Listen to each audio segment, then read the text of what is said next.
guys? Hey yo, what's up? Welcome back to our page, and we are just back at it, right? Yes, we're back. Back in the building, and this is your boy Senior. It's your girl, Noreen. And actually, we're back with how girls' generation changed K-pop, and it's into bracket deep dive, right? Yeah. And we had a poll lately. We posted about K-pop girls group, and we had to hit it up with a girls' generation TikTok compilation because it won. Yeah. But suddenly we did not have a compilation, so we decided to go with this, right? Yeah. And it's so healthy because we're just gonna get to know about them before we watch their compilation, right? Yeah. So here we go.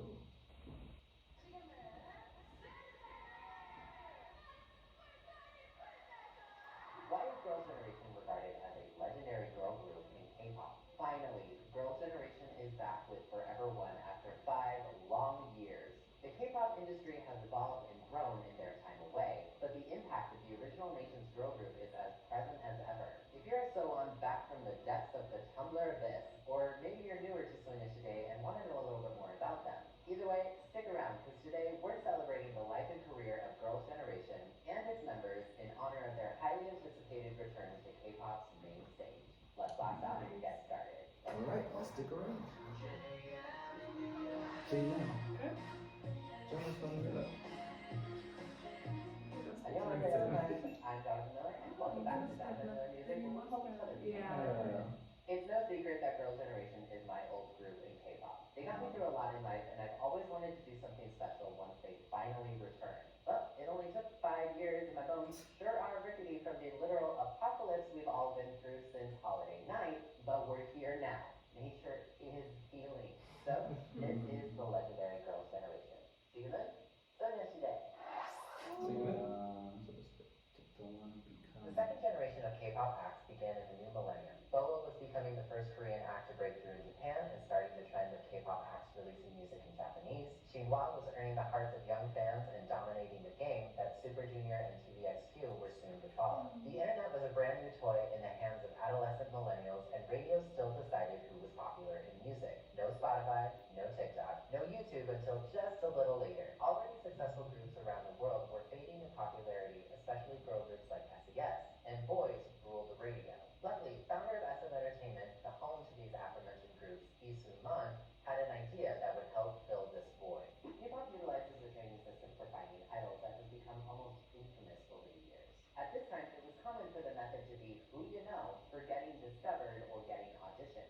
While vacationing with her family in South Korea, Jessica Jung and her sister Crystal were scouted by an SM talent scout in the mall and were invited to audition for SM Entertainment, which luckily both of them ended up passing their audition.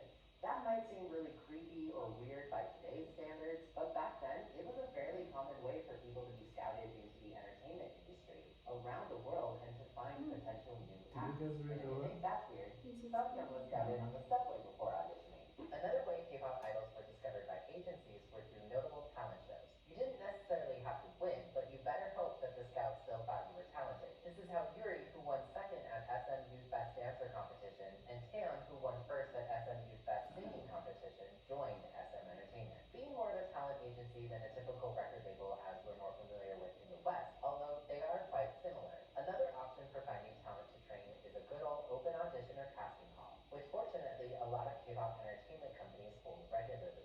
Sooyoung, who already held prior experience in a J-pop group, Group Zero, that only lasted 1 year, Hyoyeon, Yuna, and Tiffany all entered SM Entertainment this way. One girl, Lee-Soon-kyu, or Sunny as we would come to know her as, had already been an SM Entertainment trainee since 1998, and after 5 years, moved to another company's Star World in order to debut in a special duo. Unfortunately, the group never debuted, and Lee Ayumi, aka Iconic, a well-known Korean and Japanese singer and friend, convinced Sunny to rejoin SM Entertainment just in the nick of time. 2007 was here, and it was time for Girls' Generation. But first, a word from this video sponsor, DistroKid. DistroKid is one of the leading music distributors in the game, helping independent artists like you and me get our music up on places like Apple Music, Spotify, Tidal, and more. For one yearly fee, you can distribute as much music as you want and keep 100% of your earnings. They also offer a wide array of features that help you promote your music as well, including making your Spotify releases pop with Spotify Canvases. Spotify Canvases are small looping videos that play in the background when someone streams your song instead of a static album art image. If you've got a music video for a song, that's going to be an excellent choice for you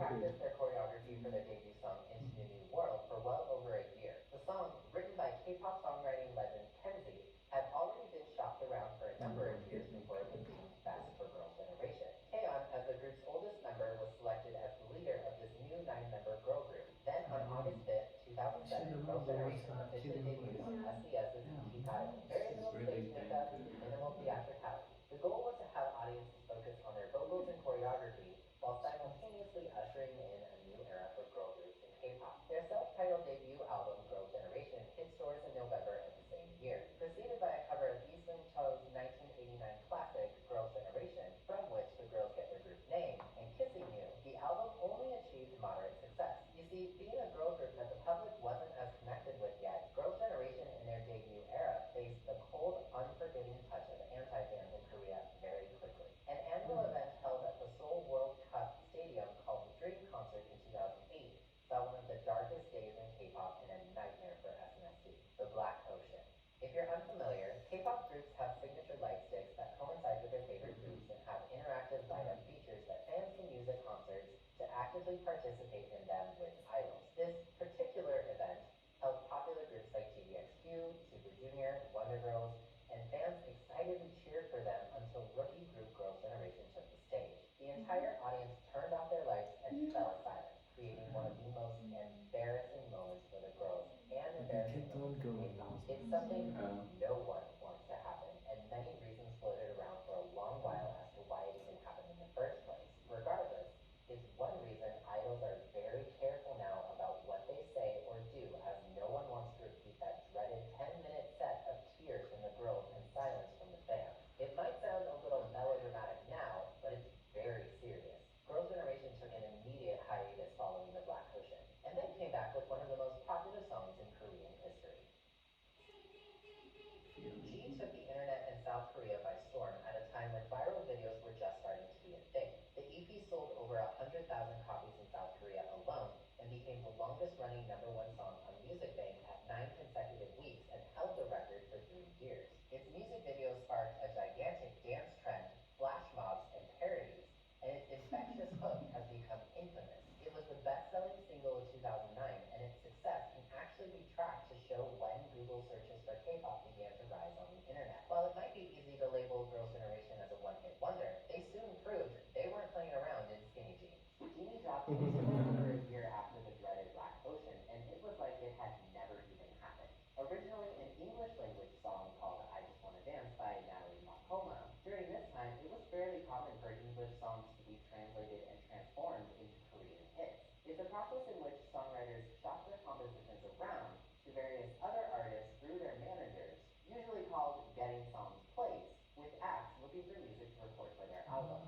Before the internet, Sometimes the you music listen to market and the K-pop Western songs, music say like, market no, didn't often I overlap, realize so the no one song. really thought much anything of it. I mean, the chances of people It's okay. realizing a famous K-pop song was originally recorded or released in the West, or even just demoed by a Western artist, was very, very low, so it wasn't really much of a big deal. And it also really wasn't some giant secret that people were trying to keep hidden either.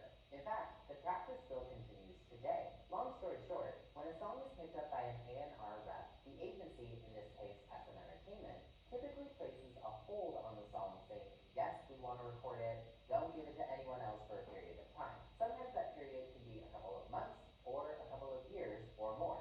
Then, if the song is officially selected, songwriters will then give the rights to record the song and allow lyric translations, some recontextualization aspects, and some moderate reworkings to the song in exchange for a songwriter's bread and butter, royalties. This is essentially how we got from I Just Wanna Dance to Genie. Genie helped solidify Girls' Generation's success, selling 50,000 copies in its first week, nearly doubling the first week sales of G. This was not very common for girl groups at the time. What really helped Girls' Generation become a household name was their Helipad live performance on Music Core, watched by 8.6 million viewers, becoming the top-rated and most watched performance in Korean history. But the girls didn't stop there. Girls' Generation entered the 2010s with their second album, Oh, and its repackaged version, Run Double Run, in which both of the music videos for their title tracks are connected and show different sides to the women. They became the second and fourth best-selling albums of 2010, respectively, in South Korea. Then, following in the footsteps of label mates GDXQ and BoA,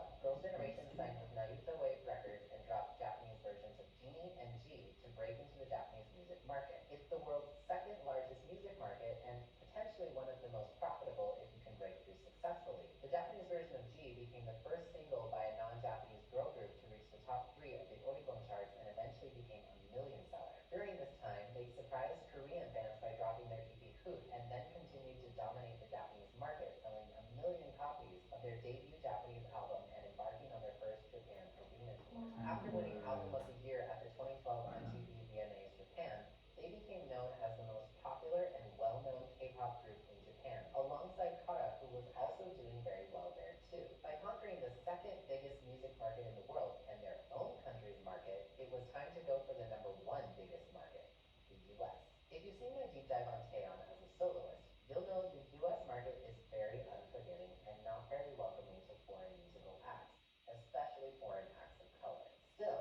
allegory for what happened to Jessica. What we do know for certain is that a meeting took place between the remaining members of Girls' Generation, Jessica and Lee Soo-man, the CEO of SM Entertainment. Allegedly, due to conflicts between Jessica's then recently launched fashion brand, Lumpy and Claire, and the tight schedule for Girls' Generation's upcoming activities, a vote was cast to remove Jessica from the group, terminating her contract with SM Entertainment early.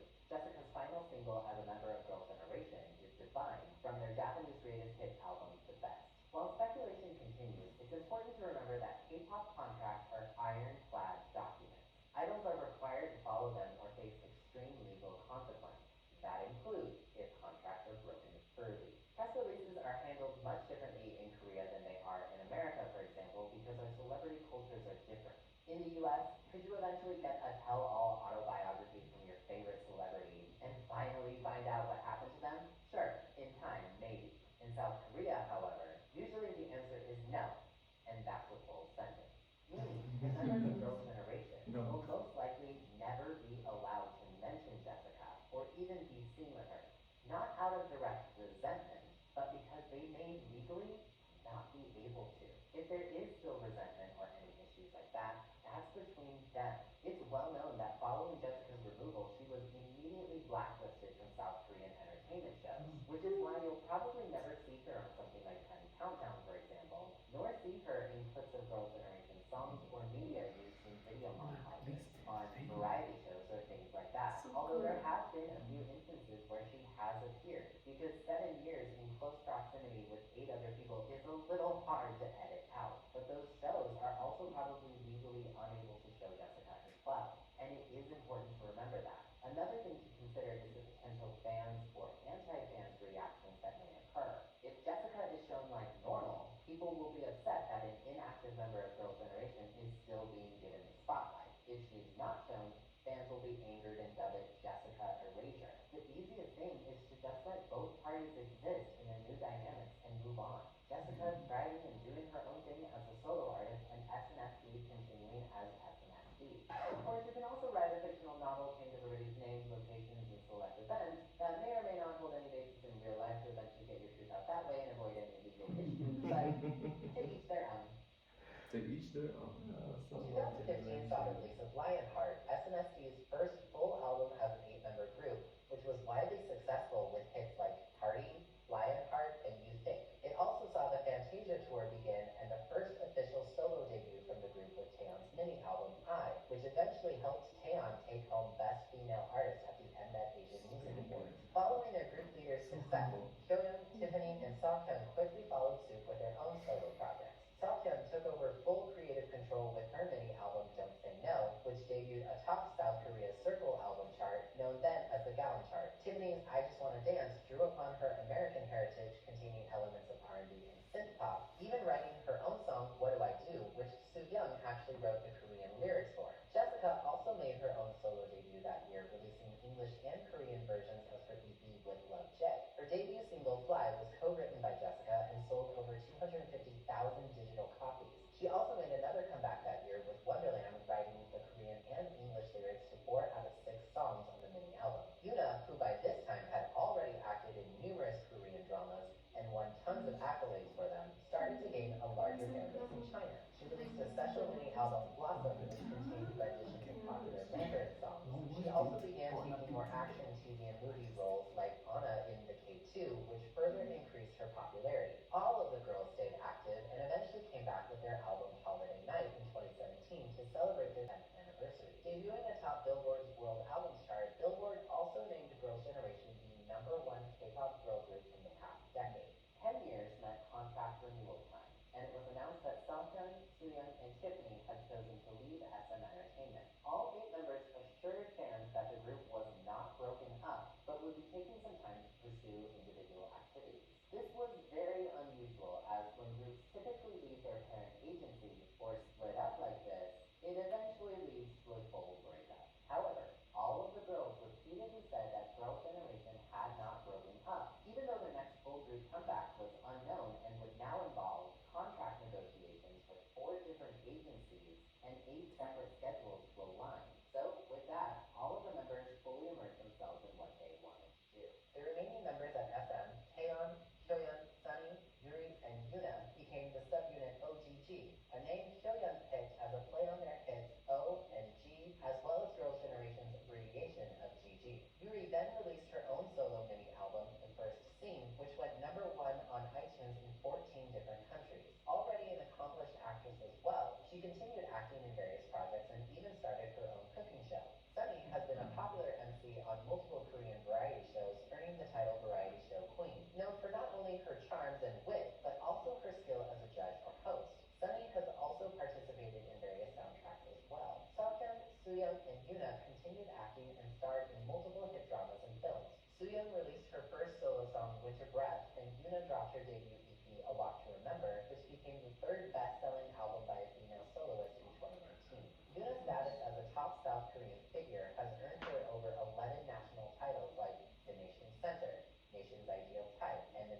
visual, for being a strong embodiment of South Korean beauty standards. Song has starred in multiple dramas and even debuted as a lead actress in the Netflix original film Love and Leashes.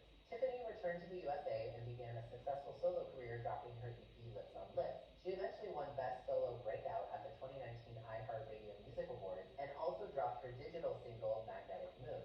She went out on tour and frequently performed her own solo music and occasionally Girls' Generation songs. Tiffany was also cast in the Korean Broadway production adaptation of Chicago as the main character Roxy Hart. Jessica's brand Blanc and Eclair became a popular fashion company selling products in Seoul, Beijing, New York, Hong Kong, Bangkok, Shanghai, Tokyo, and Vancouver. She became a New York Times best-selling author with her book series and eventually joined season 3 of Sisters Who Make Waves, a Chinese reality show in which female stars over 30 compete to re-debut in a new girl group. Jessica was able to showcase more of her leadership abilities and she quickly became a fan favorite. Taeyeon and Hyoyeon had explosive solo careers, with Taeyeon dropping multiple hits in Korea and Japan, and Hyoyeon became a popular DJ and electronic producer. Taeyeon became the first female soloist to have 5 different albums sell over 100,000 units on the Circle chart. Her hit album I Am the You topped the Circle digital chart for over a month,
greatest girl group songs list. They're endorsed by multiple brands and are still one of the most sought after groups for advertisers. Subunit KTSO was the first K-pop act ever to hit #1 on the Billboard World Albums chart. Half of the top 10 highest grossing girl group tours belong to Girls' Generation, and they've left an inspirational mark on hearts around the globe through their music and what they stand for. If it hadn't been for Girls' Generation, my entire music career would be different. My life would be different. They opened my eyes to new songwriting techniques, inspired me to drop music both in English and Japanese, and provided escapism from the worst decade of my life. I make music the way in which I do because of Girls' Generation. I understand the K-pop industry as well as I do, both as a musician and as a fan, because of Girls' Generation. I still study Korean and Japanese daily and took classes in them because of Girls' Generation. The most special thing about that is I'm not alone in the way SNSD touched my life and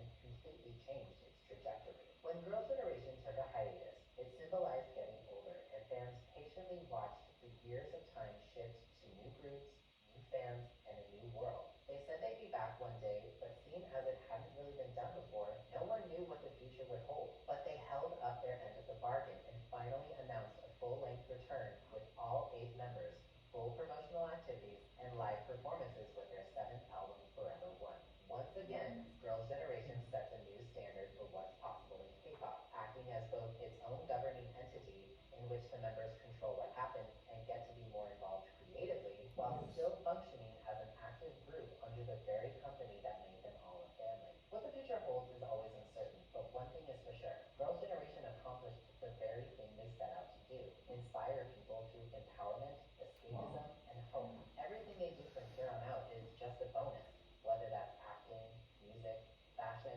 or more personal things like get married, have a kid or two, or come back again for another round of group excitement. They introduced a generation of kids to the world, and they continue to guide us through the shifting gears of time despite how different the world looks now. It's easy to look at stream and video view numbers and deduce that Girls' Generation wasn't as popular as groups of today, but that's not the case. They were. The tools we're just so accustomed to measuring success with nowadays didn't exist back then, which wasn't even that long ago. Numbers can't accurately display Girls' Generation's popularity because they leave out so much. Never forget that SNSD brought us into the new world, helped us get settled, and then let us figure out the rest on our own. That's why they're so special. That's why they're legendary. And that is why we are all forever one with Girls' Generation. And again, he's really a really good storyteller. Like you can just sit and listen to him even in 1 hour. So I was really happy we had our Girls' Generation chant K-pop, and I was really up a great introduction to Girls' Generation. The soccer song, we're just gonna hear it out if I want to speak about this video before we close this up, right? You guys are warmly welcomed. It was a nice video that really was a deep dive, letting us know how Girls' Generation came to be and everything that went within that notion.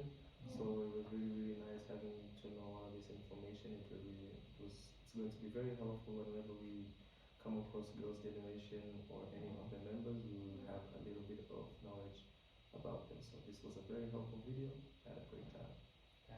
It is a very detailed video, very informative. Just like its title, Deep Dive.